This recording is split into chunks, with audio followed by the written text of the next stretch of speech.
Hi, I'm Rick Boersma, and in this animation, we're going to explore a new way of thinking about innovation. We call it innovation in a box. You know that old cliche that says you need to think out of the box to generate breakthrough solutions? Well, the evidence suggests otherwise.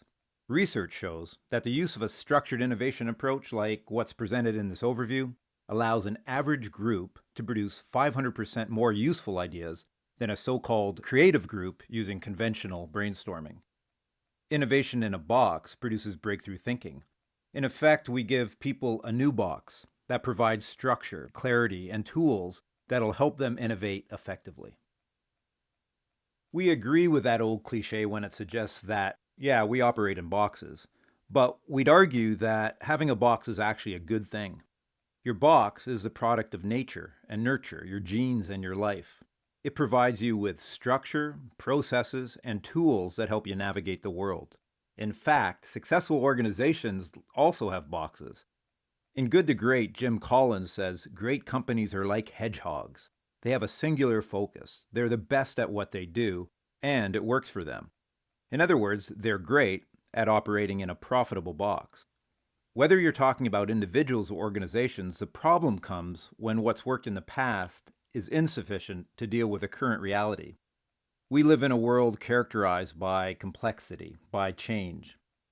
Change can be political, economic, environmental. It can be social, measured in individual behaviors, or broad demographic trends.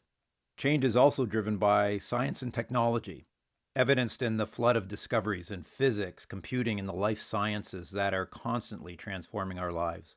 And we're compelled to respond, but are we really responding with innovation? People have a tendency to freely swap the terms problem solving and innovation, but they're not the same thing. Problem solving is reactive. You see the problem, it requires action, and you firefight. Innovation, on the other hand, is proactive. And while problem solving is necessary for survival and staying competitive, all it really does is maintain the status quo. It's easy to mistake this for innovation, but you don't actually get ahead of the curve when you're problem solving. True innovation changes lives and fortunes, and it's future focus. It's opportunity seeking. It transcends the status quo. It's about leading instead of playing catch up. Yet while change is pushing us and the clear payoffs for real innovation should be exerting a powerful pull, breakthrough thinking is still rare. And the reason's simple. Most people just don't have a clue what thinking out of the box actually means. And whether we use those exact words or not, what is clear is we cast folks adrift. Now, I think we know better. What's the number one thing employees need from their supervisors to ensure engagement and effectiveness?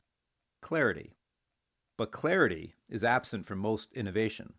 And it gets worse. The lack of clarity, plus the pressure of creativity on demand, triggers a fight or flight response. Innovation requires openness and a flow of ideas. Instead, we push. And our people, well, they push back, or they simply shut down.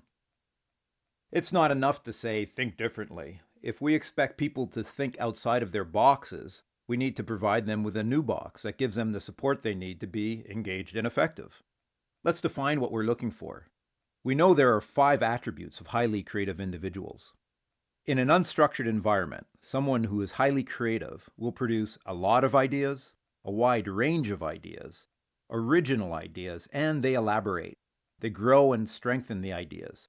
And underpinning those 4 is openness, which is a willingness and ability to consider and risk those original ideas. But, you might say, I'm not especially creative. I'm just average. Well, even if we're not creative geniuses, we can still leverage that research.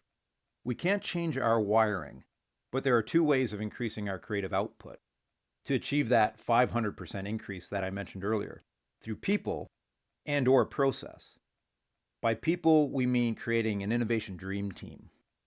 I'm no Da Vinci, but I can increase the number of ideas I produce by increasing the number of people on my innovation team. And if I want to increase the range of ideas, I'll increase the range or diversity of the people on that team. And finally, if I want to increase the originality of the ideas that I'm generating, I'll enlist unique personalities who bring original perspectives.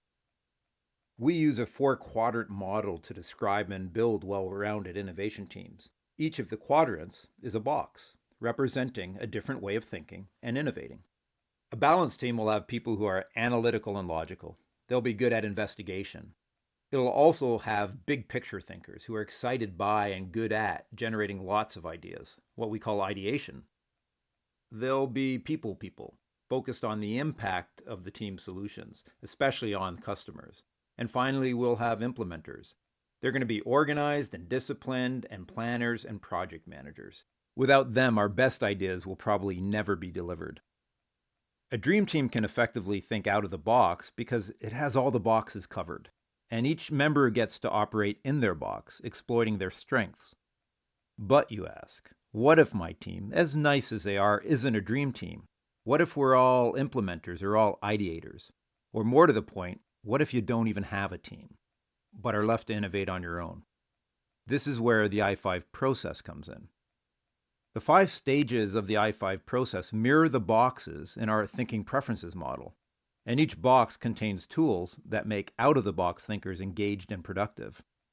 Again, there are identification tools to help them identify the right problem, investigation tools for seeing the big picture and drilling down to root cause, ideation tools for generating and strengthening a wide range of original ideas, impact tools to decide which ideas are the best ideas, and finally, implementation tools. Instead of asking you to think out of the box, we're going to help you step into a different box. In that box, you have clarity around goals, process, and actions. For example, let's say you're a strong implementer who's been told to be more creative. Rather than just handing you a marker and a flip chart and expecting you to free associate your way to a breakthrough, we'll give you some simple time-tested methods that will help you generate a wider range of original ideas. Some will be comfortable, like value chain analysis, while others might stretch you a bit, like stimulus response.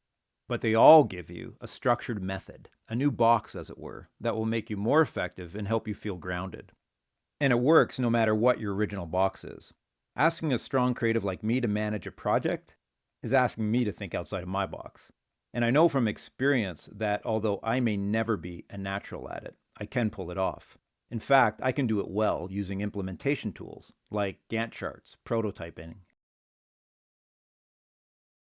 At Juice, we're passionate about creating organizations that flourish, which means organizations that produce great results and great customer experiences and do so on a foundation of exceptional employee engagement. To do these things, we have to create products and services that gain traction.